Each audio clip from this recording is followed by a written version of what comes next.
Hey, Emma. Yes, Madelyn. What do you call it when you get to the requisite kind of boring gray winter level in any given game? I don't know. What do you call it? Syberia.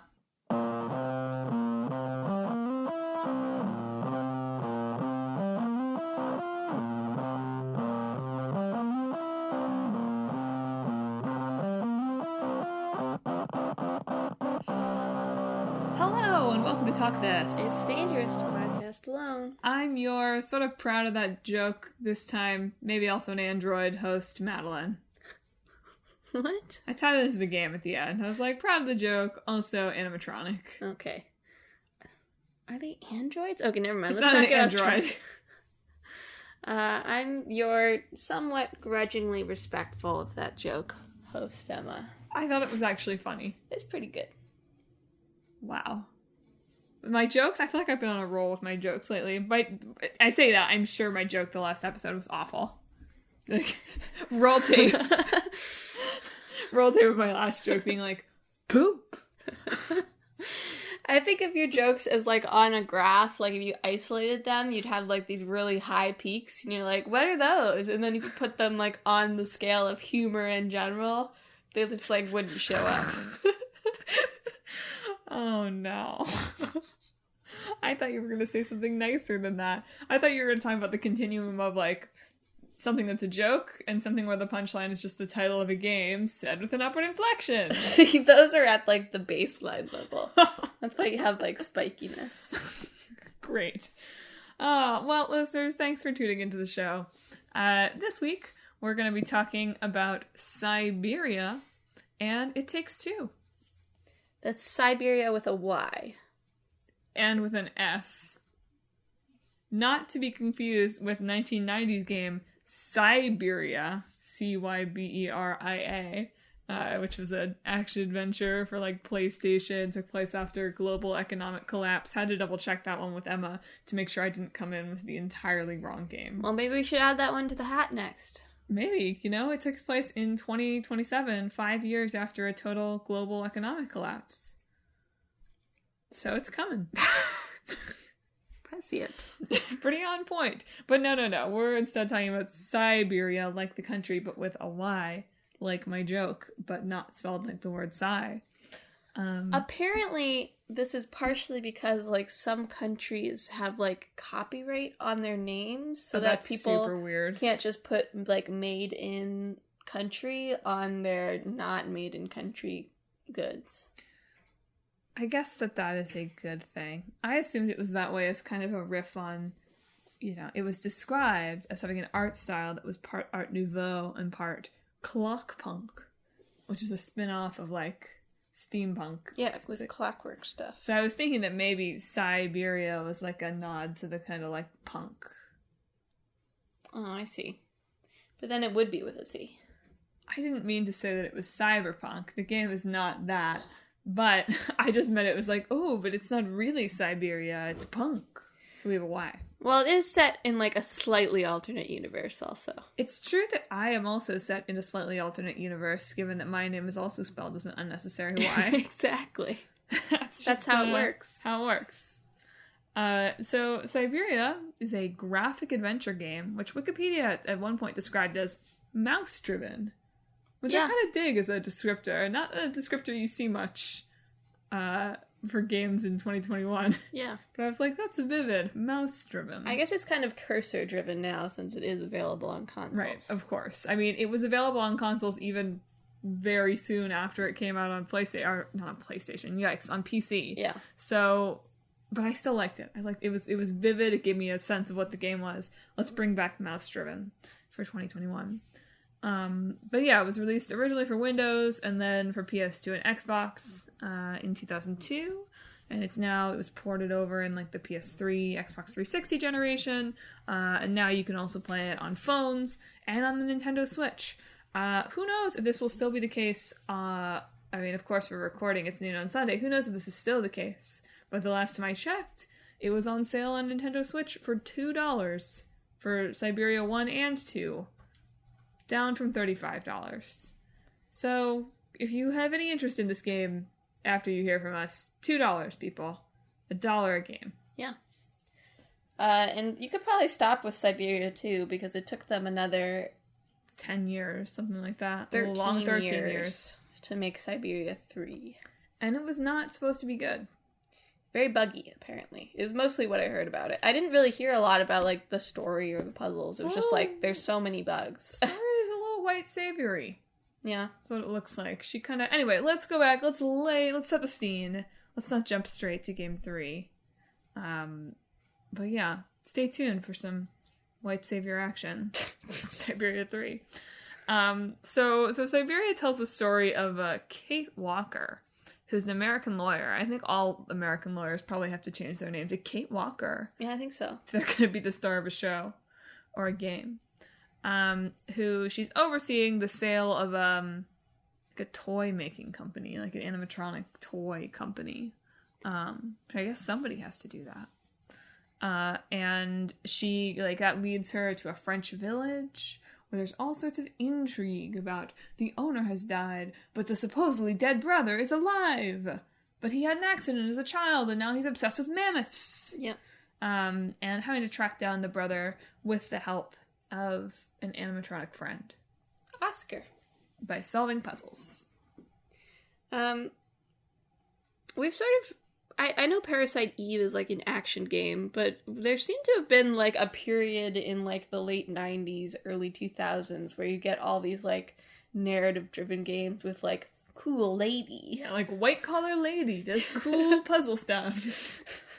Like, police officer lady, lawyer lady. Yeah. We also talked about The Longest Journey a little while ago, which feels like it follows this Syberia trend in here. Yeah. Of that type of game. That's so funny.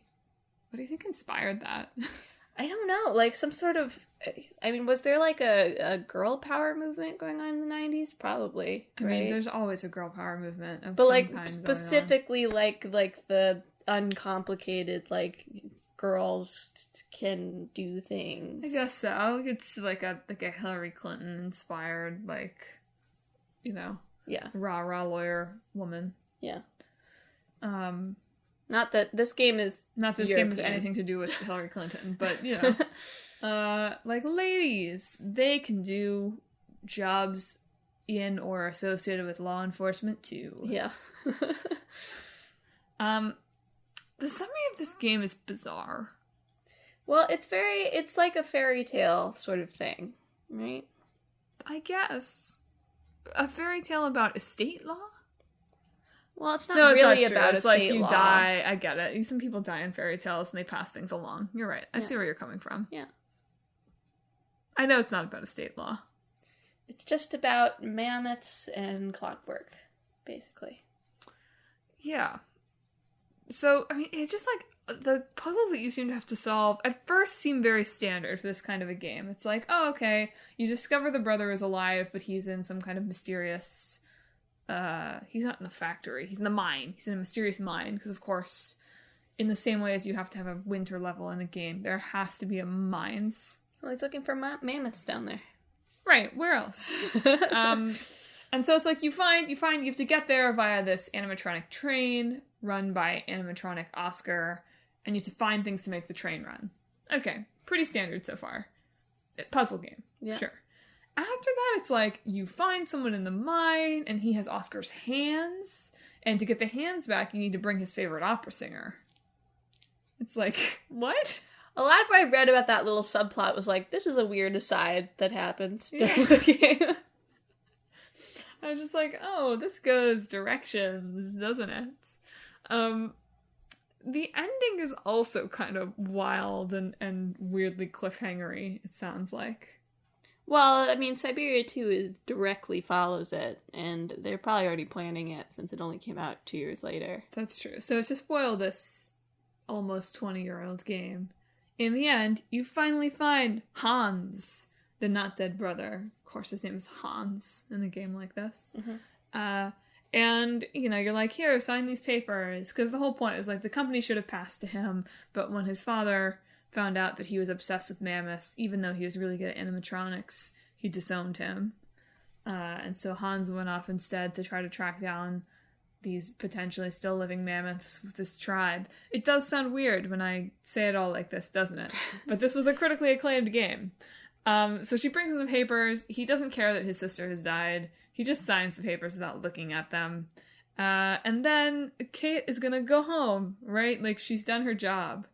Only then, she decides to stay and help Hans find the mammoths because her fiancé at home is cheating on her. Well, it's like, more specifically, she's been getting these, like, phone calls all throughout the game from people back in New York, like, checking on her and, you know, asking her things and, you know. Yes, how dare the New Yorkers ask her, how you doing? How's the job going?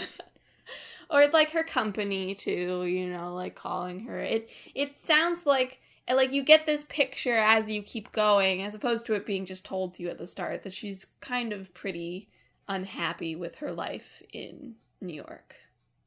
Sure. Look, burnout is real. Take care of yourself. Maybe take a vacation that isn't, like, work-related here to Europe. Sure. I don't think that throwing away your high-powered New York lawyer lifestyle to trade it for, I'm gonna live in, it's not in Syberia, right? It's like Russia. Maybe it is Syberia. I'm gonna live in Syberia with this mammoth bro looking for mammoths. Well, it's metaphorical, Madeline. I know you don't understand metaphors. It has to be literal. But There's it's no like, metaphor. you know, like the idea of, like, being unhappy with the life you found yourself in and allowing yourself to dream freely instead, and the value of that, I would say. I hear that. I think you can do that in your fancy New York apartment, though. Okay, but that's not a good story, Alan. Okay? Because she goes back at the end, we do like a noir voiceover, and she's like, and that was the last I ever saw of Hans. Yes, the elderly man is the femme fatale in this situation. Or I guess the mammoth is. The mammoth has legs like a mammoth. And tusks like no mammoth I'd ever seen, so I'd never seen a mammoth before. I just gave this a noir. I don't know why that was like where that went, but here we are. Because she's kind of a detective, even though she's a lawyer. Yeah. So, as I said, Syberia 2 kind of picks right up where that left off. I kind of lost the thread. Do you explain Syberia 2 at all? Do you get it? At some point, someone gets murdered by penguins. That's about all I took away. I'm not Syberia the lore 2. corner person, you know? Oh my god. Also, technically, we're only talking about the first game, so that's really the only plot. Okay, I think in Syberia 2, they discover this tribe that maybe has mammoths. I think. Yeah. And then some evil dude gets killed by penguins. Yeah. So if that sells it, those are the two games you can get for $2, folks. That sells it for you. But yeah, I mean, they're LucasArts style. Everything I read said adventure games. You can't die. Solve clickies. Yeah, the contrast between this and Lucas Adventure games is in the sort of style and in the fact that probably the gameplay is not as good. I was reading some articles about like in LucasArts, they generally try to provide you with like a couple of different puzzles at a time, so that if you really get stuck on one, you'd be like, okay, try something else. Go try something else. With Syberia, it's just like, here's the puzzle, figure it out. And apparently there are some pretty mean puzzles in there. So I mean, the game got great reviews and sold really well. Sure, yeah. I mean, I'm sure I read a lot of, like, modern articles on it, so it's all looking back at Syberia with the future goggles on, right? Yeah. I just feel like, you know, how many of these adventure games hold up? I mean, it depends on what you like, you know? How many of these adventure games hold up for someone like me who doesn't like adventure games very much? Probably none. I just remember trying to play Grim Fandango for the show, like, early on, and having it being so hard. Yeah. And I just worry if I played any of these games, it'd be like, this is so hard. I have been coddled. Well, it does feel like, despite the puzzles, Syberia is more about, like, the vibes and the aesthetic and the story. Yeah. Basically. Do you feel like, I wonder if there was as much grousing about this at the time. Like, I'm thinking, like, we wind now when games are set up so it's like, oh, you have to buy coins to level up faster so you don't have to grind. But you like, did people whine in the 90s and early aughts about like, oh, these puzzles are too hard, you have to buy the strategy guide? I wonder. I don't know. Did Syberia have a strategy guide? Is the real no question. idea. Does not seem like it. It seems like it might not have. Sold like 1 million copies. I guess so. Might as well have a strategy guide. I guess so. But yeah, you wonder if that would go into any of that, like how you design games in the late 90s. It's like, I gotta sell a strategy guide. Gotta have one impossible puzzle every 3 hours so that we can make those Brady Games bucks. Yeah, so Syberia 1... apparently Syberia 2 also suffered a little bit from, like, a market crash going on a little bit at the time. The development studio had some financial difficulties during that time, which is also part of the reason why Syberia 3 took so long. Yeah, so Syberia 3 didn't come out until 2017? Yes. Right? They've been, like, teasing it since, like, 2009 or so, I think. But it didn't come out until 2017, pretty much on, I was going to say, the modern console generation, but now that one of us has a PS5, can't say that anymore. Came out for, like, PS4, that type of thing. And got just really bad reviews. Everyone was like, this doesn't hold up. I think the voice acting in the first couple of games was supposed to be pretty good. And then the third game was like, it's terrible. Everyone is cliche. Like, it's cool that you get to see Oscar again. But, like, this game sucks. Yeah. So, for context, if you want to go buy Syberia 1 and 2 for $2, 2 does sort of wrap up the current story that is happening. So you could probably stop there. But if you play them and you're like, wow, I really enjoyed that. You should probably still not play 3 because it will sully your memories. Well, if you really enjoy them, you should maybe go look at 3 because they are making 4 or Syberia: The World Before. It still is going to feature Kate. It's dual protagonists. But yeah. In different timelines also. One's in 1937 and then Kate's in 2004. Wonky. There's I don't know if the Steam Festival's still going on, but they had a demo up for the Steam Festival that was going on, so you could go play like the first hours or so of that if you wanted to check it out. Even though clockpunk games like this one are supposed to be steampunk without the steam. I really like the idea of clockwork that they have going on. Yeah. I mean, that's still like it's interesting because like that's not a totally like obsolete type of technology, right? We still use clockwork for a lot of things. So it's interesting to think about, what if we used clockwork for more things? Yeah. No, it's definitely a cool aesthetic for a game. Yeah.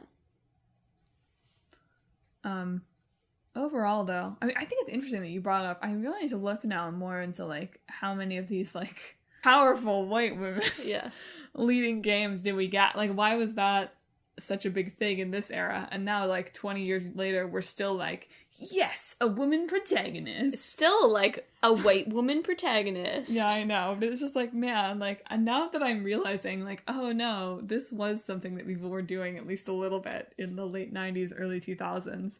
I'm much less like, rah, yes. Alloy. Yeah. Like, whatever. Good for Alloy and her makeup-free, like, Kate Walker could never. But,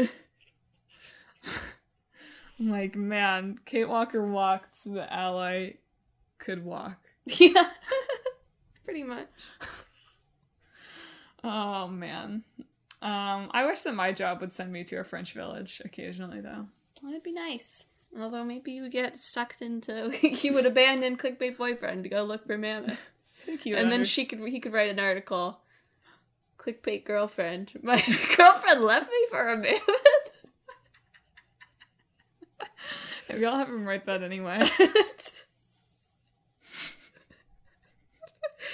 That is what happens in this game. Like, what do you think her fiance thought?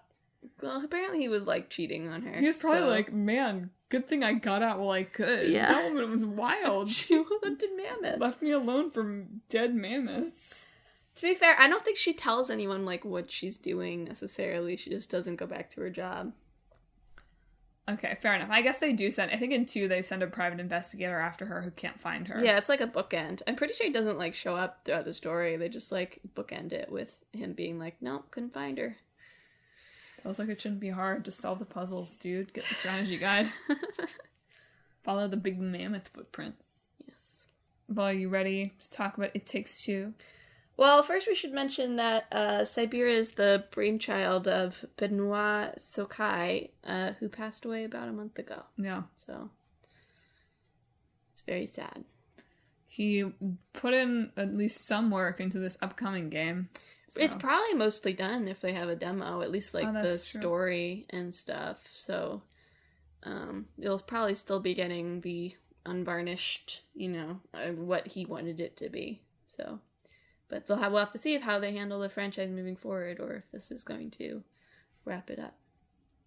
I mean, who knew the franchise was going to be moving forward? So, yeah. Well, I mean, it hasn't been that long since Syberia 3 now. I guess that's true. I guess more what I meant was like Syberia 3 was so ill received and was this kind of like random, it's back. Yeah. So, it's fascinating to me after that they move forward with 4. Yeah. It's like, oh, okay, no, we're still gonna do this. Yeah. Now, are you ready for It Takes Two? Now I'm ready for It Takes Two. All right. It Takes Two, as I mentioned last week, is the game that I played for this edition of the podcast, because it's a local co-op required game about a couple. Yeah. So, had to play it with Clickbait Boyfriend. Probably he'll mention that game when he writes his "My girlfriend left me for a mammoth" post.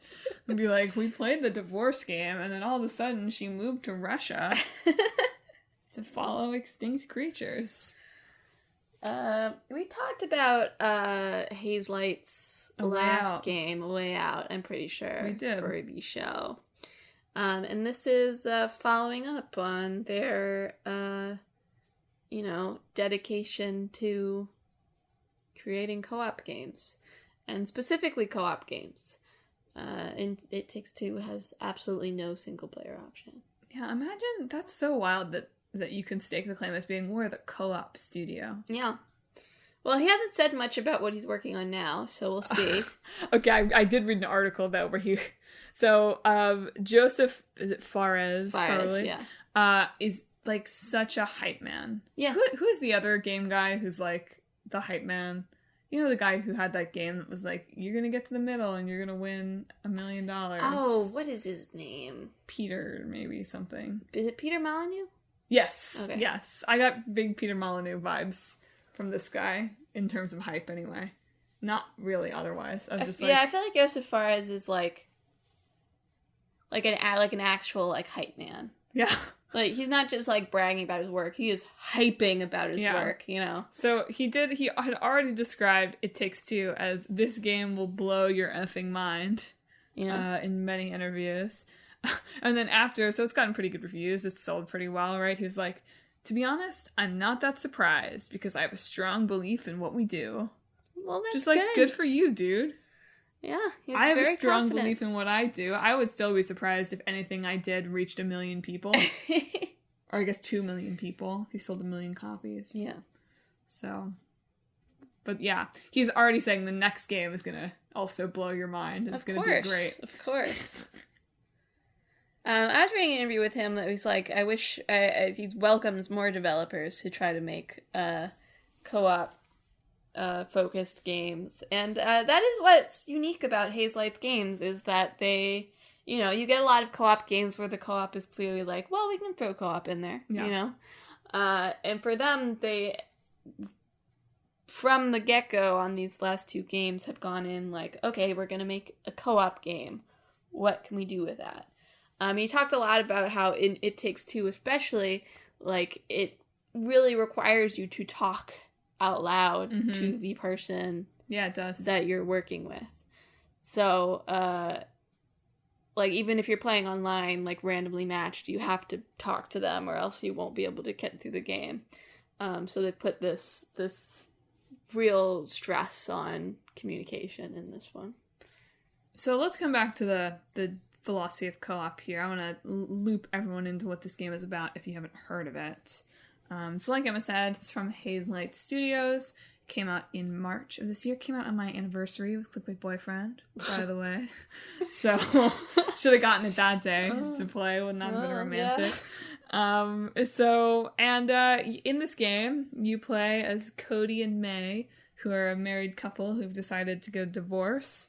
And their daughter Rose, who's like, I don't know, how old do you think Rose is? Like 7 or 8, something like that. Is not pleased about it. And so she gets so sad, and she goes, they told her they were getting a divorce, and she was like, wah, and went to her little playroom and cried sweet tears on the doll versions of her parents, and that made her parents turn into those dolls. And so then, with the help of Dr. Hakim's Book of Love, they are trying to get their bodies back so they can get on their way to their divorce. But along the way, will they learn to love each other again? I did read at least one review that was like, if you want to play this with your child, maybe don't be recently divorced. Oh, yikes. Hadn't thought about that one.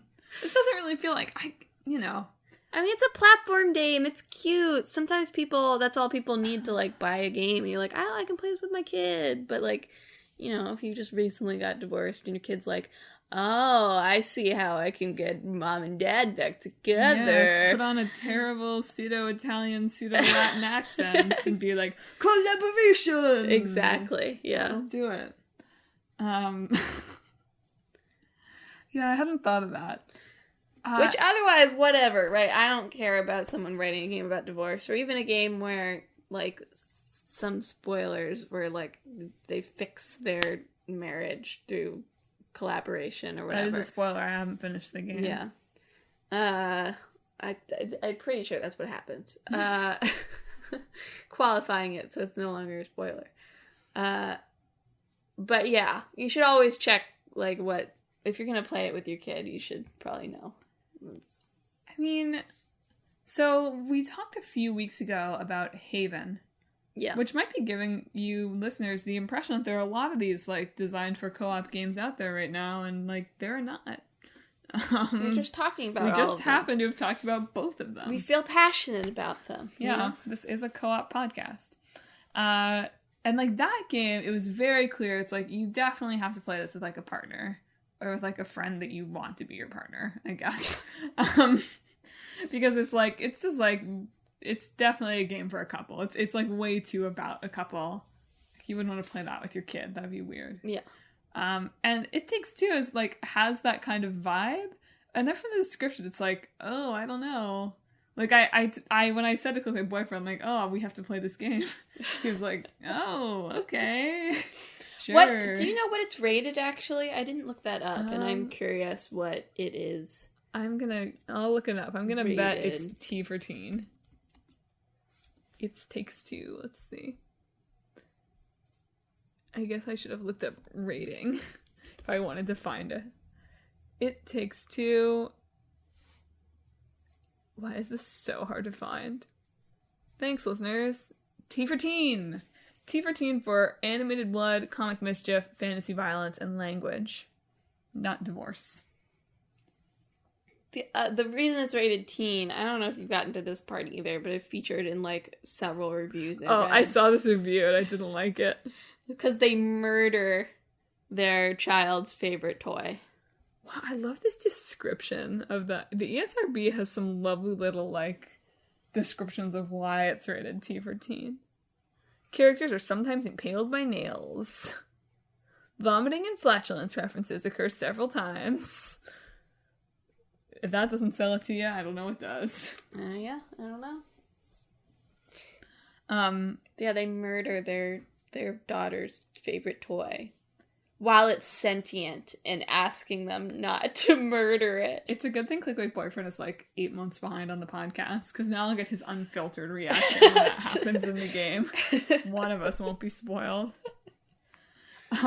Overall, though, so we played probably the first, 2 or 3 hours of the game or so. We played through what's cool about this game is it's really like a bunch of different co-op games in one. Yeah, A Way Out was like this too. Which I now feel like I ought to play A Way Out, because we are really enjoying this game. I've heard that this has, like, does what A Way Out was trying to do better. But A Way Out's still fun, is what I've heard. Fair enough. A Way Out, well, I guess I'd play A Way Out with you, with siblings. I have to play realistic. It's not about siblings, it's just about family. Dudes. It's about two dudes being dudes. Like us. No, I was just gonna say, I've heard that the gameplay is more, like, sophisticated and, like, well-crafted in this game, basically. Well, that's good. Yeah. You want to see that for a studio? Yeah. It's like, okay. I still will try A Way Out at some point, but fair enough. But yeah, like, basically, the idea is, like, you're trying all these different ways to reach your daughter and, like, traversing all of these kind of fantastical household-inspired environments. So the first world was kind of like the shed, kind of, basically, I think. So one of the major elements was one player has, like, nails that they can throw. That's the boy. The woman has the hammer that they can, like, swing on the nails or break things with. And you have to coordinate to kind of get through the world. And now we're in, like, a James Bond squirrel world where we have, like, bazookas. Good. And we have to destroy the wasps. Good. And, like, the gameplay has changed a little bit from the first one. So that's super cool. I do feel like the bar for these games is pretty low. Sure. Like, for what games? For co-op games like this. Okay. Co-op games for adults. Sure. It's pretty low. I was pleasantly surprised that, you know, other than the super annoying Book of Love guy, like, they're mostly just, like, bickery. It's not, like, constantly, like, we're gonna get divorce! I mean, they do still do that sometimes, but it's mostly, like, oh, okay, like, pleasant bickering, like, whatever, right? Okay. I thought this game was gonna be really dark and twisty. No. They just shouldn't have marketed it as, like, a divorce game. I don't think they did, really. I guess it's, like, I think when it came out, I read the Polygon review, which seems to me to be, like, overwhelmingly the most negative review of all of these. And it is clear to me that those reviewers came in expecting, like, a serious meditation on divorce, which is just not what this game is trying to do. I don't know. I read it as, like, a good review. Like, if you're sensitive about the topic of divorce, you might read that review and think, okay, like... Which is fair. And they make some completely fair points in there. This is not me saying it's a bad review at all. I think it's just... I took that and I was like, oh, this is going to be super uncomfortable. Whereas it's just kind of light and breezy. Yeah. I mean, I think that's the problem that they had in the Polygon review. Right. Which is a fair problem to have. Yeah. I guess my point is, it's not really bothering me in the way that I expected to be bothered by it. Yeah. Which is good, because we're enjoying the game. Yeah. Maybe we won't enjoy it so much when it gets to, like, toy murder time. But we're enjoying it for now. When do I get to murder Dr. Hakim? Hopefully, one day. Probably I don't. I will say that, like, in the trailers I've seen, like, the Book of Love character is what's like, nah, I'm good. Yeah. I don't want to play this game. It's fine. He doesn't appear that often. He's not, like, bopping around all the time. But the trailers, like, just put him so front and center, and you're like, no, I don't love him. I don't love the Book of Love. Well, one thing that I appreciate, and I can't remember if Wolfenstein did something similar, or if we both had to buy it. No, I just had it, I'm pretty sure. Yeah, I think maybe you're right. So something that I do appreciate about these two-player games that's like, yes, good, keep doing this, please don't stop doing this, is the free friend pass. Yeah. Which I guess, like, could you really get away with not doing that for a game that's required to be co-op? I guess not. I don't think so. But somebody is going to get away with it eventually, and I'm glad that I'm living in the time where we haven't reached that moment. Yeah. Yet. But yeah, you only have to buy the game once. If you're playing with someone remotely, they don't have to buy the game. They can do the friend pass. It's also really nicely laid out. The split screen is really nice. I think that's something that can be hard, even though it's very simple, can be hard to get right in two-player games. Yeah. To get the split screen right. And the split screen in this game is nicely done. Maybe it's just that I finally have a TV that would help. Small rather than itty bitty. Yeah, I think that would help with anything that's split screen. Oh, maybe it's just that. Maybe it's just my slight lifestyle upgrade since the last time that I played a majorly 2-player game. So that's really satisfying. I don't know how fun this game would be remote. You would have to be talking to the person, and that's just not something I do. Well, if it was someone you knew, I guess so. I don't know why you would necessarily play this with just rando. That'd be a weird experience. Yeah. That would be a weird experience. Like, anyone you know, the divorce stuff, fine. What if you just get a rando who just starts, like, crying? You get that on any game, to be fair. I know you can, but, like, what if you get a rando who is just weeping? The aesthetic of the game is also super, super fun. We got cool aesthetic games, I guess. Yeah. This time. Dolls. Dolls are the theme. Like animatronic. They're not animatronic. They have that vibe, though. Yeah, I guess so. So I would recommend this. This is a game I'm enjoying. This is one we're probably going to finish. Because Josh is enjoying it, too. We have not gone back to Haven. This has a better gameplay loop. Yeah. For sure.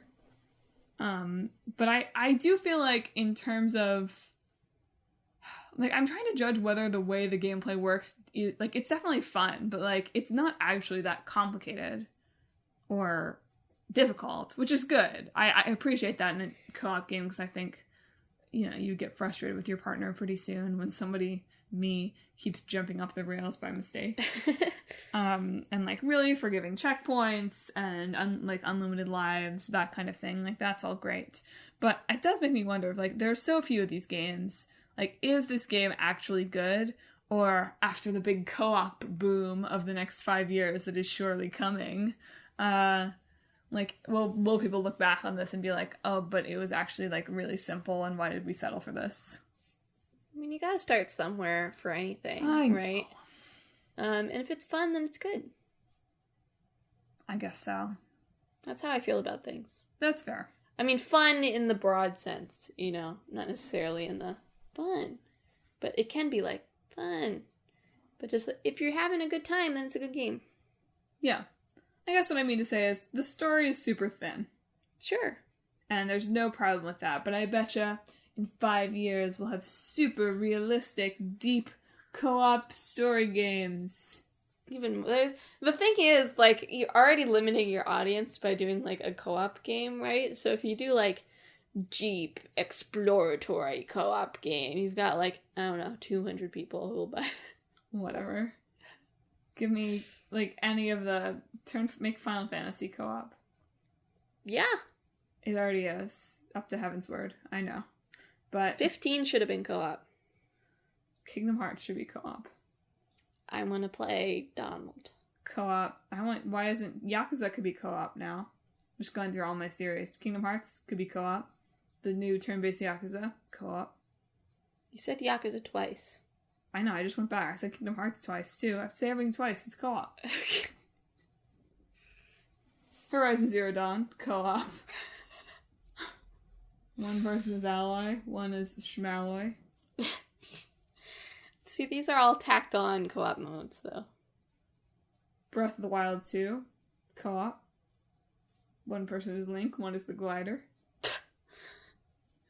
I thought you were going to say Zelda, but you're right. They'd never let you play as Zelda. No, you can't play as Zelda. You can only play as the glider. Alright, are we ready to mash? Sure. Okay. Obviously, it's got to be 2-player. That is the element of It Takes Two. Yeah. Maybe it has to be about Russian divorcees. Okay. Or divorced mammoths. Okay. Ice Age 7. It's a licensed game of Ice Age.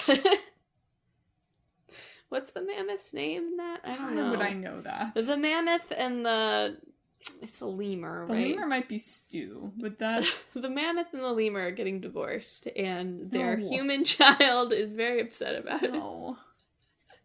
No. That can't be it. So that what Ice Age is about? I don't know what Ice Age is about melting ice. They find a child. That's what the first one is about. Yeah, I know. I don't remember. Ice Age is a B-tier movie, let's be real. C-tier. I don't remember it well enough. I'm just making hot takes. The studio's already dead.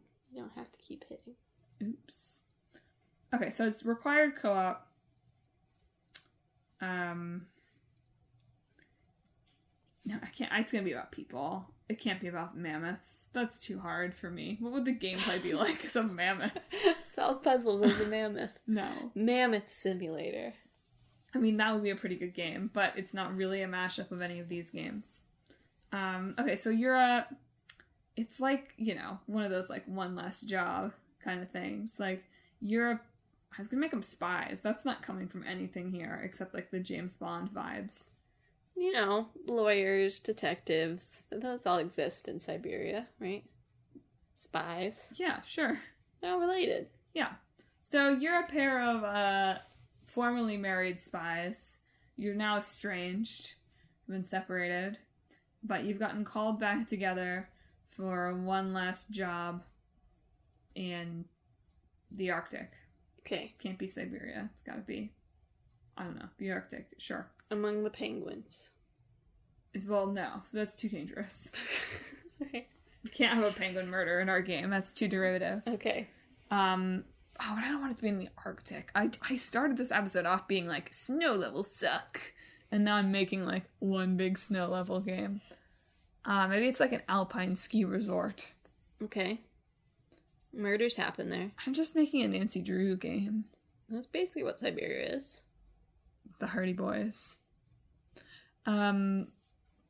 So you have to work together to do spy nonsense. Hmm? One of you is the sneaky spy, and one of you is the muscle spy. Okay. It's the woman who's the muscle spy and the man who's the sneaky spy. Actually, okay. you can choose the genders of your characters. I take it back. We won't lock it into heteronormative. I mean, the issue with that I always find is voice like, acting, and the story doesn't work the same. Yeah, I know. Mostly the second point. But is the world ready for my gay spies game? Yeah, I think so. Memorable. Nothing in either of those games. We're updating them for the modern times. Okay. Do you want 2 men or 2 women or whichever non-binary spy? Whatever you're feeling right now. Okay. We'll figure it out later. I think it's got to be 2 men. Okay. Because we have to kind of break down the James Bond like masculinity. Okay. Like, we don't have a Bond girl. Okay. Someone in the game is going to ask, which one's the Bond? Which one of you is the Bond girl? And then they get punch punched out. No. I think that's like the trailer moment. That's way too cheesy. That's okay. These games are cheesy. Everyone would be like, man, this game is so like Pride 2007, but I'm into it. Okay. That can be our aesthetic. Pride 2007. Oh, no. Yeah. So you're these two spy dudes, formerly married and in love, now estranged. Okay. One less job. Okay. To find something to do with mammoths. Let's make it mammoth. Okay. Something. At the ski lodge. There's a missing heir at the ski lodge. That sounds right. Yeah. Missing what? Heir. Air. Okay, that took a minute for me to get the right air. H-E-I-R. Okay, and so our spies are there. In the end of the game, you'll secretly have had different objectives the whole time. That's kind of a betrayal of the player, so maybe it won't work. But one of the spies has been there the whole time to assassinate the heir, and the other one to protect the heir. And in the end, you have to fight each other, and there's different endings, one where each kills the other, and one where you actually manage to not kill each other. You both go in for the stab, but instead you kiss. Okay. Good. I'm having really vivid moments of this game without any of the gameplay. That's fine. No, you have like different spy tools that you use kind of throughout. You get different spy tools as you go. Yeah. There's a skiing level. Yeah, gotta be. And you go to ski lodge. It's gotta be a skiing level. There's a luge level where you have to like work together. Okay. The luge. It's actually Mario and Sonic at the Winter Olympic Games. Estranged spy husbands, Mario and Sonic. Yeah. Why do you think Peach kept running away? Oh, no. I think this works. Yeah, I think it's fine. It's got something. Yeah. It's got something, alright. It's got something. The only thing it's got is which one I use the Bond Girl punch-out closer to my trailer. That's and then all it pops up. PS5. That's all it 2022. That's all it needs. Demo airdropped to your Switch now. It's pretty good. It's on the PS5, but the demo's been airdropped to your Switch. Sorry, Yeah. I just followed that. I didn't feel like I could airdrop a demo to the PS5, so I went cross-platform. Okay. Oh. Phew.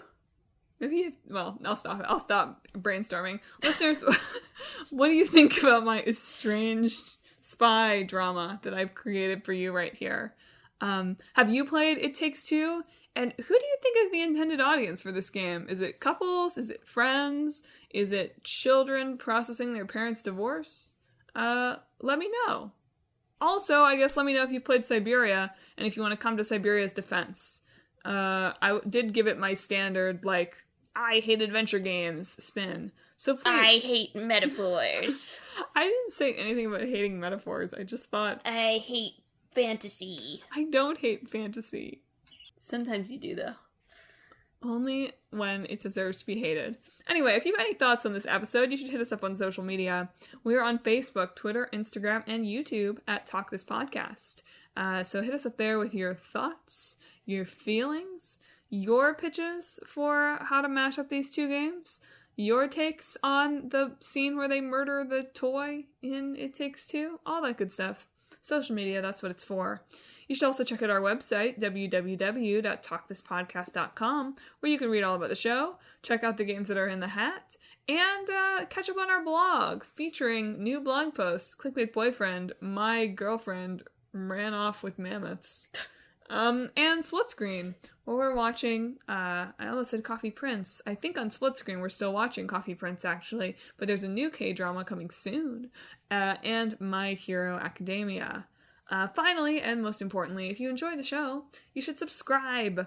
We are on Apple Podcasts, Google Podcasts, Stitcher, TuneIn, Spotify, Pandora Podcasts, Overcast, Pocket Cast. Anywhere you can find podcasts, you can find Talk This. So, Emma, I didn't realize you do these in advance. You don't do it live. I mean, you do it live, but you do the thing while I'm talking. It's just easier that way. Behind the scenes peek. Emma, what's our old game that you just pulled from the hat gonna be? Our old game is going to be Nights into Dreams. Nice. Sleepy. Yeah. And what about our new game? Our new game is going to be Umurangi Generation. Which I meant to play this week and then didn't buy. Pokemon Snap. Umurangi. We'll confirm how to say that again. Umurangi. I don't think that's it. Umurangi. I don't think that's how you say it. You don't know. I'm pretty sure. They do say it in the game. So you better be like, how do you not know? Because it's distorted. Is it the generate? Can you? Maybe this is something to say for the show. Never mind. Listeners, if you want to hear all of my questions about what does that title even mean? You should tune in 2 weeks. But next week, you should tune in for a side quest episode about something of my brain's choosing. Yep, it's Madelyn's turn to choose next week. So I'll be sure to pick a good topic. It'll be on the 4th of July. It'll be on games about the 4th of July. No. Let's not do that one. Is there a Die Hard game? We could do a festive one about Die Hard isn't about 4th of July. The American jingoism in video games. Oh, festive. Yeah, that's a pretty good idea, honestly. But let me think about it. Let me see if I can make it more spicy than that. Okay. Let's just do Ronald Reagan in games. We could make a whole episode about that. Creepy Ronald Reagan in video games. Oh, let me think about more ways to just roast America. And report back next week for our very patriotic 4th of July side quest. Yeah. Well, listeners, that's it for this week's episode. Emma, do you want to sign us off? This week, I hope that you find the... Sorry. This week, I hope that you find the mammoth that you've been looking for. Should we try to do mammoth sounds? Just I don't know. You have to do your best. Ready? 1, 2, 3.